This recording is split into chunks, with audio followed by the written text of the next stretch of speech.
become undefeatable. In the city of Cyprus in 300 BC, a wealthy trader named Zeno faced a dramatic turn of events. During a voyage from Phoenicia to Piraeus, his ship sank, taking with it all his valuable cargo. In an instant, he found himself destitute, all due to circumstances beyond his control. Picture yourself in Zeno's shoes. How would you respond to seeing your life's work vanish because of an uncontrollable force of nature? Anger? Despair? Maybe a sense of betrayal by fate? Such reactions are common, but not for Zeno, who will go on to become the founder of Stoicism. A single event can reshape our destiny, and a shifted mindset can lead to profound changes over time.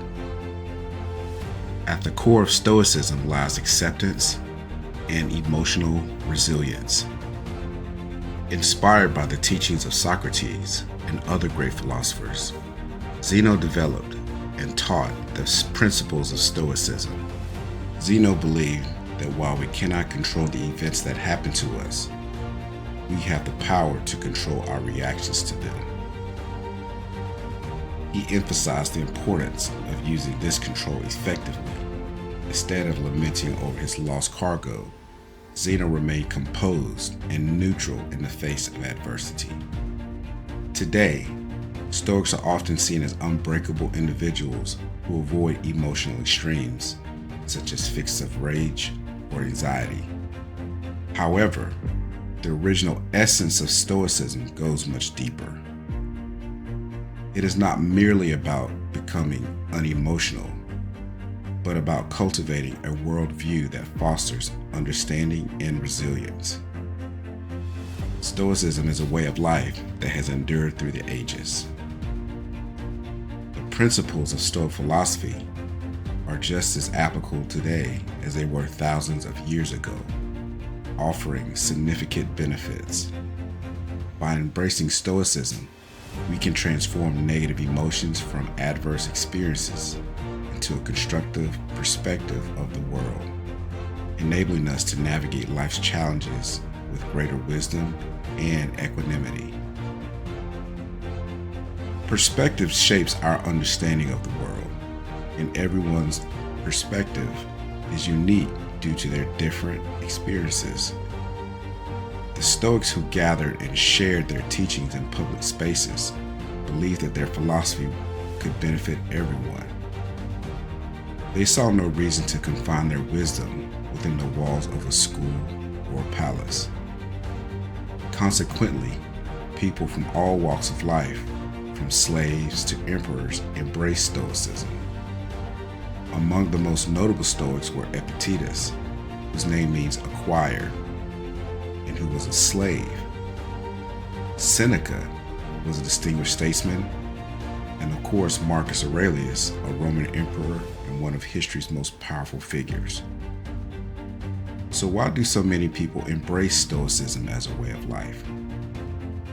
In a world filled with unpredictable events, our emotions often interfere with our well-being. It's not just that bad things happen, but that unexpected bad things happen that deeply affect us. Consider rain. It waters our plants, nourishes livestock, and moderates the temperature. Yet, caught in a downpour without an umbrella, it's never pleasant.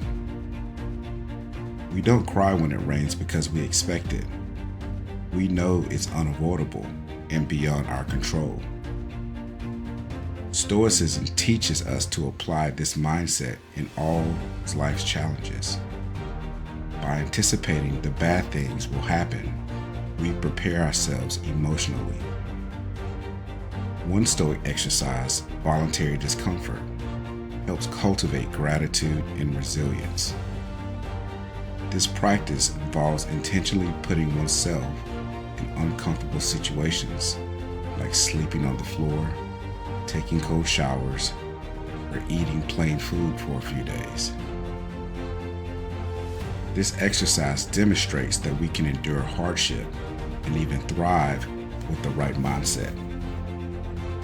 By facing discomfort voluntarily, we mentally prepare ourselves for future adversities. In a world where constant advertisements pressure us to believing that happiness depends on having the latest gadgets, looking a certain way, or earning a certain income, the Stoic message is more relevant than ever. We come into the world knowing very little, but as we grow, we learn from our families, schools, and personal observations. Often these sources provide conflicting lessons. The key is, should we internalize all this knowledge? Doing so might set us up for unrealistic expectations, leading to disappointment and dissatisfaction. This is not a fulfilling way to live. Instead, we should focus on self-improvement for our own sake, without attaching external hopes or secondary goals to our actions. When we seek fulfillment through external means, like buying a fancy car, a house, or even starting a family for the perceived value rather than their true worth, we often end up disappointed. Stoicism teaches that placing our happiness on external things is risky because these things are beyond our control and can fail us. Cars break down, natural disasters occur, and divorce rates are high. Even the free things in life, such as relationships and experiences, come with their own costs, both physical and mental. As Seneca wrote, learning to live with less will create space in your life for the things that truly matter to you. We must anchor our happiness in our intrinsic value as human beings, not in possessions or external achievements. We should strive to maintain our composure regardless of life's challenges. Although we cannot control most events that happen to us, we have now complete control over how we react to them. This mindset is the essence of Stoicism and a path to a more fulfilling life. This principle, known as the Dichotomy of control, is central to Stoic philosophy. Epictetus articulated succinctly, the chief task in life is to simply this: to identify and separate matters so that I can clearly say to myself which are externals, not under my control, and which have to do with the choices I actually control. Stoicism teaches us to distinguish between what we can and cannot control. Our value should stem from the things within our control, not from external circumstances. Pursuing goals is commendable, but according to Stoic wisdom, breaking down when things don't go as planned is futile.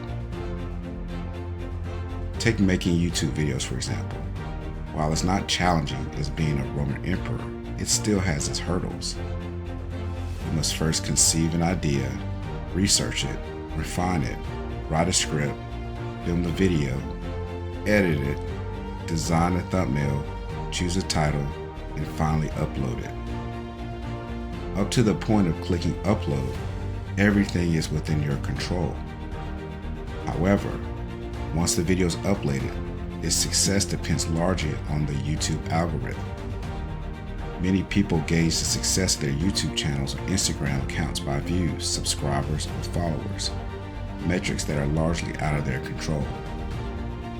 Stoicism teaches us to evaluate success based on the effort we put in, not external outcomes.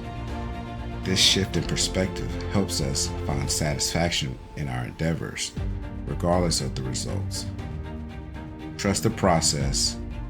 Embracing a life of simplicity frees you from the societal constraints you've imposed on yourself. Consider someone who has been diligently working at their job for the past 6 months. Feeling deserving of a promotion, they present their performance report to their boss. However, the boss, for reasons unknown to them, declines their promotion. The individual then goes home, assuming they're inadequate at their job without considering other factors such as the boss's bad mood, another candidate being more qualified, or the company's financial constraints.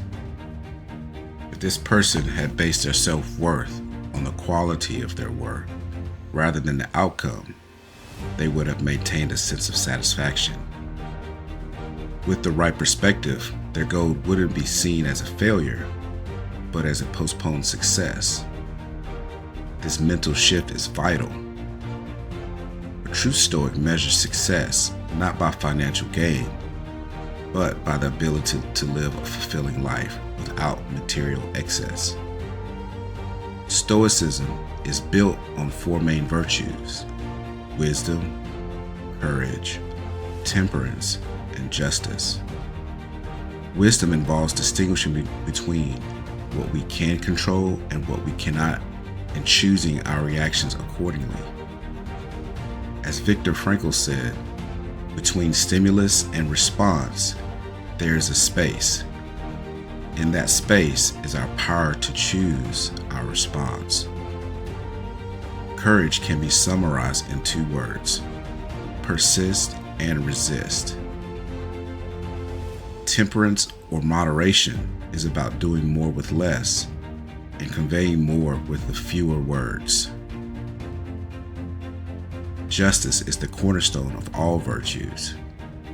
It dictates that no one should ever harm another, for we are born to help each other and to do good collectively, not just for ourselves.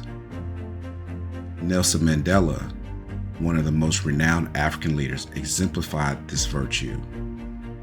During this fight against apartheid, he was sentenced to life imprisonment, spending 27 years behind bars before his release. Upon his release, many expected him to seek revenge against those responsible for apartheid and for his imprisonment. However, Mandela, inspired by the teachings of Marcus Aurelius and the core values of Stoicism, chose a different path. Instead of seeking retribution, he urged his people to seek reconciliation and to rebuild the nation. He emphasized that the past was beyond their control and that their focus should be on moving forward and creating a better future. In the darkest of times, we can find meaning and happiness by discovering our purpose. This is no easy task. It requires a significant shift in our mindset. We must rewire our thinking. Out with the old, in with the new. To achieve happiness, we must cultivate self-worth by focusing on what we can control rather than fixating on what we cannot. This shift leads us to a more fulfilling life. Stoicism guides us through life's storms, helping us find calm and peace. So even if our ship sinks and we face the end, we can find solace in knowing we lived a good life. After all, everything has an end. Thanks for watching this video. If you like this type of content, please subscribe to this channel and ring the notification bell to get updated on our latest videos. See you on the next one.